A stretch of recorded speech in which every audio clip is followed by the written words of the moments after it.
त्यावेळेस असं आम्हाला वाटलं की उगाच आम्ही ह्या क्षेत्रात उतरलो, असं वाटतं की आपण चुकीचं पाऊल उचललं का काय. पण ते नंतर मॅनेजमेंट जुळालं ना की मग असं वाटतं हा ठीक आहे ते व्यवस्थित. नमस्कार मंडळी, आता हा मुक्त संचार गावरान पोल्ट्रीचा फार्म बघताय. जवळपास 12,000 पक्षी आहेत.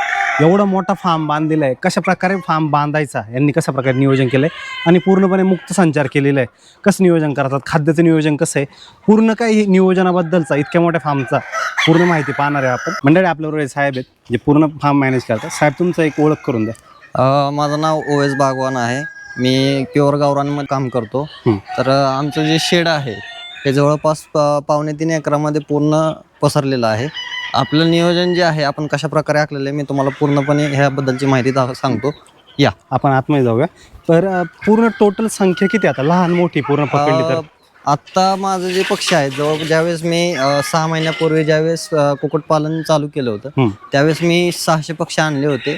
600 पक्षावरून मोठे करत करत आज आमची संख्या जवळपास 12,000 पर्यंत गेलेली. बरं, पहिल्यांदा सेटअप कसा केला? पहिल्यांदा आम्ही ज्यावेळेस कुक्कुटपालन चालू केलं त्यावेळेस आम्ही जागे जाऊन माहिती घेतली कुक्कुटपालनामध्ये कशा प्रकारे मॅनेजमेंट करावं लागतं, काय करावं लागतं. त्यानंतर आम्ही जागेवरती असे तुम्ही बाहेर बघू शकता शेड मारलेले आहेत. बरोबर, हे जवळपास 6 फूट अंतराने शेड मारलेले आहेत. आणि हे कशासाठी मारले जातात की ज्यावेळेस पावसाळा चालू होईल त्यावेळेस पक्ष्यांना, आता मुक्त संचारमध्ये आपण कार्य करतो तर बाहेरच्या जागेत ज्यावेळेस पक्षी फिरतो त्यावेळेस पावसापासून संरक्षणासाठी किंवा जास्त ऊन असेल तर उन्हापासून संरक्षणासाठी हे शेड मारलेले आहेत. आणि तुम्ही खाली खाद्याची आणि पाण्याची भांडी पण मारली त्याच्या खाली. आता हे कसं मुक्त संचार म्हणजे त्यामध्ये पक्षी तुमचा जवळपास दिवसभर बाहेरच असतो. 6च्या नंतर तो पक्षी आत जातो. एक गावरांची ओळख राहते गावरान पक्षाची की तुम्ही त्याला आत कोंडून ठेवू शकत नाही, त्याला दिवसभर बाहेर सोडावं लागतं. त्यामुळे हे खाद्याचं आणि पाण्याचं मॅनेजमेंट ह्या प्रकारे केलेलं आहे. तुम्ही प्युअर गावरानमध्येच काम का चालू केलं? प्युअर गावरानमध्ये कसं की आत्ता सध्याच्या म्हणजे भविष्याच्या हिशोबाने बघताय तुम्ही तर गावरानमध्ये चांगलं आहे. म्हणजे नाही का, बॉयलरपेक्षा गावरान. आमचं पहिली बॉयलरची पोल्ट्री होती ती बंद करून आम्ही गावरानमध्ये घुसलेलो. म्हणजे पहिले पोल्ट्री बॉयलरसाठी बांधलेली. हे पहिले तुम्ही शेड बघताय ना मागचं, हे पूर्ण बॉयलरचं शेड आहे. ते आम्ही बंद करून गावरानमध्ये घुसलेलो. बरं, म्हणजे जुना अनुभव आहे तुम्हाला पोल्ट्री? आम्हाला अनुभव आहे. असं कसं आता एक नवीन काहीतरी चालू करायचं म्हणून आम्ही गावरानमध्ये घुसलो, त्यामध्ये आम्हाला फायदा झाला. आज आमचं बऱ्यापैकी बॉयलरपेक्षा जास्त आम्ही महिन्याला कमवतो. बरोबर. आता हे जे शेड आहेत म्हणजे टोटल 12,000 ही लाईन आणि इकडे पण सगळी मिळून पूर्ण तुम्ही लांबीला बघता पूर्ण 12,000 स्क्वेअर फूट म्हणजे 12,000 पक्ष्यांची कॅपॅसिटी आहे. पूर्ण केलेली आहे आपण आता आपण पूर्ण अजून आपण पुढे वाढवणार आहे, त्या हिशोबाने नियोजन केलेलं आहे. आणि ह्यामध्ये कसं तुम्ही जेवढा कालावधी घालवाल त्यात तेवढा तुम्हाला जास्त अनुभव येत जातो. आणि त्यामुळे कसं आता मला जवळपास 6 महिने होऊन गेले तर हळूहळू त्या गोष्टी कळत गेल्या की बाबा गावरानमध्ये पण प्रॉफिट आहे. माणसांना असं वाटतं की कुक्कुटपालनामध्ये माणसाला काय नफा नाही किंवा काय, पण ज्यावेळेस प्रत्यक्ष तुम्ही करता त्यावेळेस तुम्हाला कळत जाते की ह्यामध्ये पण फायदा आहे, फक्त करता आलं पाहिजे व्यवस्थित. ह्यामध्ये तुम्ही आतून बघितलं ना तर शेड मध्ये बांबू बांधलेले. बरोबर. आता हे बांबू बांधण्याचं कारण काय की गावरान कुक्कुटपालनाचं एक वैशिष्ट्य हे राहतं की संध्याकाळ झाल्यानंतर पक्षी कधीही आत थांबत नाही. पक्षी पूर्ण तुमचा बांबूवर जाऊन बसणार, वर बसणार. जो पक्षी तुमचा खाली बसतोय किंवा खाली राहतोय तो पक्षी तुमचा आजारी आहे. हे एक गावरान कुक्कुटपालनाचे वैशिष्ट्य आहे. तुम्ही संध्याकाळी बघितलं तर पूर्ण पक्षी ह्या रीती वर जाऊन बसलेले बघा. आता आतमध्ये बघितलं ना आपण, तुम्ही शेडच्या आतमध्ये ते वेगवेगळे कप्पे केलेले आहेत आणि मुक्त तर पूर्ण एकच ठेवलंय. याचं कारण काय असं? हे पार्टिशन करण्याचं म्हणजे कसं, ज्यावेळेस आम्ही स्टार्टिंगला पक्षी आणला होता त्यावेळेस आमचे 600च पक्षी होते. त्यावेळेस हे 600 पक्षी ह्या साईडला ह्यातून जे अंडे आम्हाला मिळाले त्यावर आम्ही अंड्यावरून पिल्ला काढली. जी पिल्ला काढली होती ती त्या सेक्शनला होती. त्याच्यावर आता ते पक्षी जशी नवीन पिल्ला आणली तुम्ही तशी ती वेगवेगळ्या टप्प्यात टाकत गेलो आम्ही. आता हे कंपार्टमेंट कंटिन्यू राहिलेलं आहे, पण आता कसं तो पक्षी मोठा झालेला. लहानपणापासून मोठ्यापर्यंत नियोजन कसं करता जेव्हा पिल्लू? आता ज्यावेळेस तुमचं पिल्लू निघतंय म्हणजे ज्यावेळेस तुम्ही ब्रुडिंग करताय ब्रुडिंग सेक्शन मध्ये, आता ज्यावेळेस ब्रुडिंग होतं त्यावेळेस तुम्ही ब्रुडिंग किती दिवस चालतं? ब्रुडिंग जवळपास तुमचं 1 महिना पूर्ण चालतं. त्यामध्ये तुमचं कसं जोपर्यंत पक्षी तुमचा 1 महिन्याचं पूर्ण होत नाही तोपर्यंत तुम्हाला जास्त काळजी घ्यावी लागते. तोपर्यंत आपण शेडमध्ये ठेवतो नाही, त्याला एक सेपरेट कप्पा आहे, सेपरेट सेक्शन आहे. त्यासाठी तुम्हाला प्रॉपर मुक्त मध्ये नाही सोडत ना तुम्ही? मुक्त मध्ये नाही सोडत. जोपर्यंत तुमचा पक्षी 2 महिन्याचा पुढचा होत नाही तोपर्यंत तो मुक्त मध्ये आपण सोडत नाही. गावरानला आता इतक्या मोठ्या प्रमाणात करतो, यांना पण लसीकरण करणं गरजेचं पडतं. ह्यांना लसीकरण करणं महत्वाचं आहे का ज्यावेळेस तुमचं पक्षी छोटा आहे, म्हणजे ज्यावेळेस तुम्ही ब्रुडिंग करताय पक्षाचं, पहिल्या दिवशी आणल्यानंतर त्याला मेरेक्सची लस असते. त्यानंतर 7व्या दिवशी लासोटा असतो, 14व्या दिवशी गंभोरा असतो, 21व्या दिवशी लासोटा बूस्टर असतो आणि 21व्या दिवशी 28व्या दिवशी गंभोरा बूस्टर असतो. हे 4 लसीकरण तुम्ही व्यवस्थितरित्या केलं ना, तर पक्ष्यांना भविष्य काळात कुठल्याही प्रकारचा आजार, कुठल्याही प्रकारचे रोग होत नाही. आता यांच्या खाद्य नियोजनाचं कसं असतं आता लहानपणापासून? ह्या पक्ष्यांमध्ये कसं, ज्यावेळेस तुमचा पक्षी 1 दिवसाचा आहे किंवा 1 दिवसापासून 2 महिन्यापर्यंतचा, त्यावेळेस त्याला स्टार्टरची गरज असते. एक स्टार्टर म्हणून तुमचं जे फीड कंपनीचं फीड येतं ते आपण पक्ष्यांना देतो का, तर त्यामध्ये त्यांची वाढ होत जाते, त्यांना पोषक आहार भेटला जातो, व्यवस्थितरित्या त्यांची वाढ होते. 2 महिन्यानंतर तुमचा पक्षी मॅच्युअर झालेला असतो. तो पक्षी तुम्ही मुक्त संचारामध्ये सोडू शकता. त्यावेळेस कसं ते पक्षी ऑटोमॅटिक सगळं खायला सुरुवात करतात. तुमचा भाजीपाला असेल, वेस्टेज असेल, जे काय, मग त्यामध्ये तुमचं फीडचं मॅनेजमेंट पण करावं लागेल तुम्हाला, कारण फीड आत्ता बघितलं तर फीडचा खर्च जास्त राहतो. मग ते फीडचा खर्च जर मॅनेजमेंट नाही झाली तर मग त्यामध्ये आपल्याला प्रॉफिट राहत नाही. स्टार्टिंगला काय झालं की ज्यावेळेस आम्ही फीड मॅनेजमेंट केलं तरी पण त्यावेळेस पण आमचा खर्च वाढत गेला. मग त्यावेळेस आम्ही काय केलं, वेस्टेज आणायला सुरुवात केली. वेस्टेज म्हणजे मार्केटचं जे राहतं, तुमचा भाजीपाला असेल, फळे असेल, जे काय एक्सेट्रा, आणि ते आणल्यानंतर आम्ही पक्ष्यांना ते टाकायला सुरुवात केली. ते टाकल्यानंतर पण काय होतं, पक्षी पूर्णपर्यंत ते खात नाही. तुम्ही डायरेक्ट असं टाकताय ना, जरी कापून जरी टाकलं तर ते पक्ष्यांना व्यवस्थित खाता येत नाही. आमचे जे सवंगडी मित्र आहेत त्यांनी आम्हाला एक कल्पना सुचवली की एक आपल्याकडं संकल्प व्हेजिटेबल चॉपर ह्या प्रकारचं एक हे चॉपर आहे, ते तुम्ही वापरून बघा. ते आम्ही वापरायला सुरुवात केली. त्या मशीनमध्ये ज्यावेळेस आपण टाकून ते पूर्णपणे बारीक होतं ना, त्यावेळेस ज्यावेळेस तुम्ही ते पक्ष्यांना टाकता त्यावेळेस ते पण आवडीने खातात. त्यांना पण ते प्रॉपर कट होतं आणि ते तुमचं जे वेस्टेज आहे, जे तुमचं मटेरियल आहे, ते जे वायाला जाते ते पूर्णपणे वायाला जात नाही, ते पूर्णपणे पक्षी खाऊन मोकळा करतो. ते मशीन तुम्ही ज्यावेळेस यूज करताय, आता आमचं एवढं मोठं मॅनेजमेंट आहे, ह्या एवढ्या मॅनेजमेंटसाठी आम्हाला त्या मशीनची पूर्ण फायदा झाला त्या मशीनचा. म्हणजे जे आम्हाला जास्त प्रमाणात जे लागत होतं वेस्टेज, ते आता कमी प्रमाणात लागते, कारण त्याचा पुरेपूर उपयोग केला जातो. त्या मशीनमुळे ते पुरेपूर वापरलं जातं, असं वायाला कुठल्याच प्रकारचं जात नाही. आता जे वेस्टेज आणतं ते आपल्या इथलं जवळच्या मार्केटमधून आणतं? हां, ते तुम्ही जवळच्या मार्केटमध्ये बघू शकता, किंवा ज्यावेळेस एक कुठल्याही प्रकारे जवळच्या मार्केटमध्ये बघताना पण जे स्वस्त दराने भेटलं जातं. आता हा कसा गावरान आहे, गावरान पक्षी जर कसं तुमचं जरी खराब झालेला जरी असेल, पूर्णतः खराब झालेला असेल, सडलेला असेल, ते पण पक्षी ते खाऊन टाकतात. तुम्ही असं नाही की फ्रेश आणलं पाहिजे आणि तेवढ्यासाठी पैसे खर्च करा, असं नाही. तुम्ही कधीपासून चालू केलं द्यायला? आम्ही वेस्टेज आता पहिले स्टार्टिंगला 1.5 महिना आम्ही फीडच देत होतो.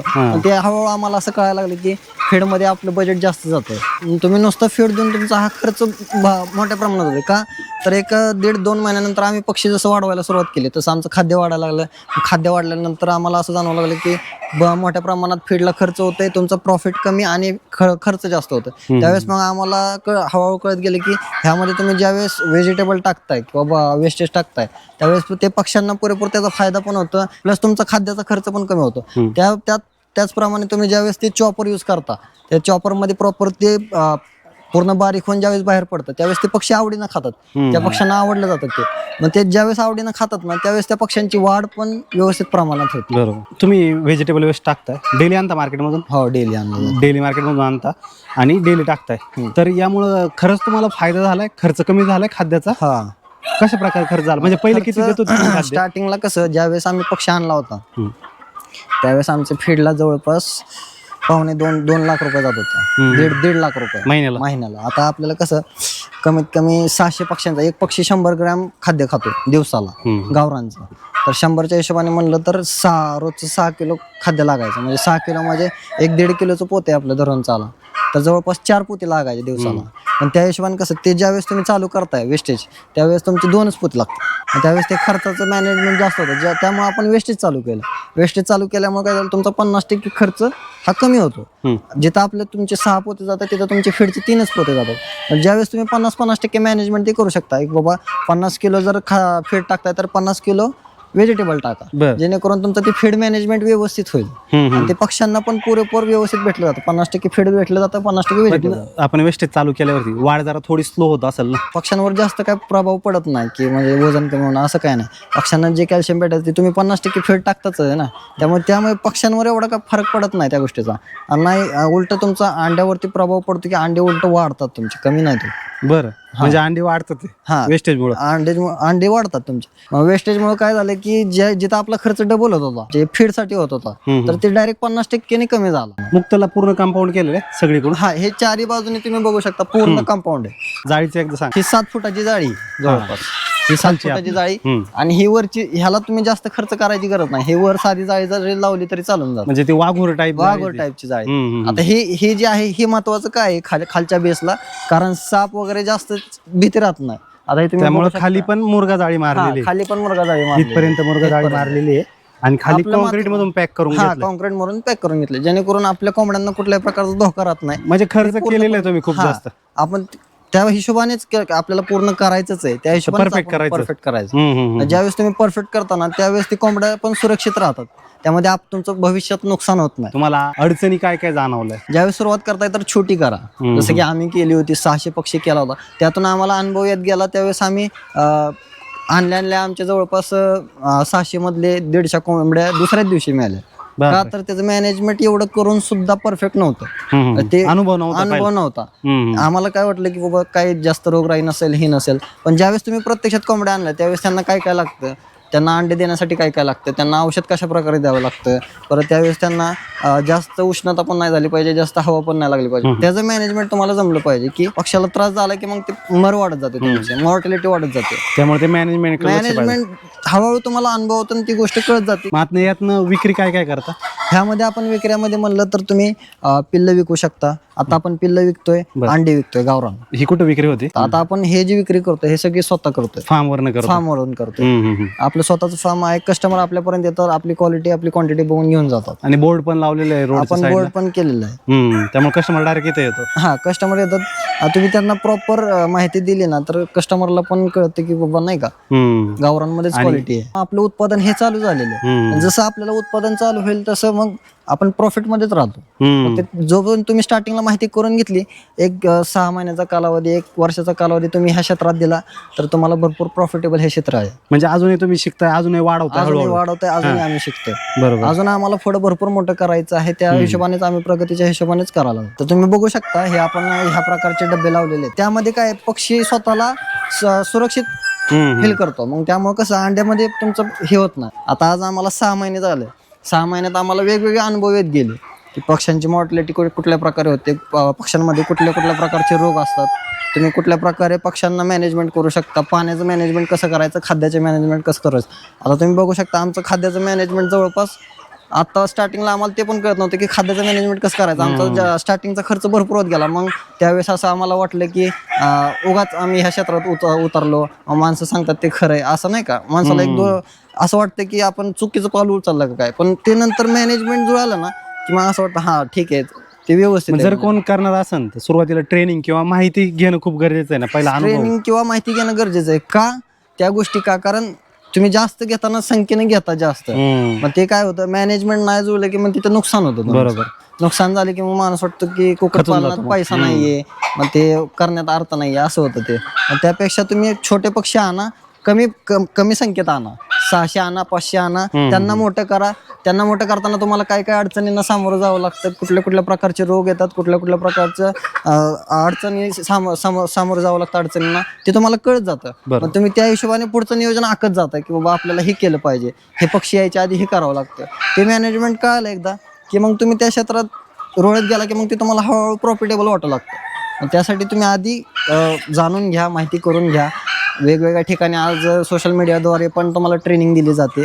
त्या ट्रेनिंगच्या ठिकाणी जाऊन आधी माहिती करून घ्या आणि मग त्या क्षेत्रात उतरा. माहिती करून उतरलं तर जास्त प्रॉफिटेबल राहतो माणूस, नाहीतर असं उतरलं तर मग ते काय नुकसानदायकच वाटतं. बरोबर. स्टार्टिंग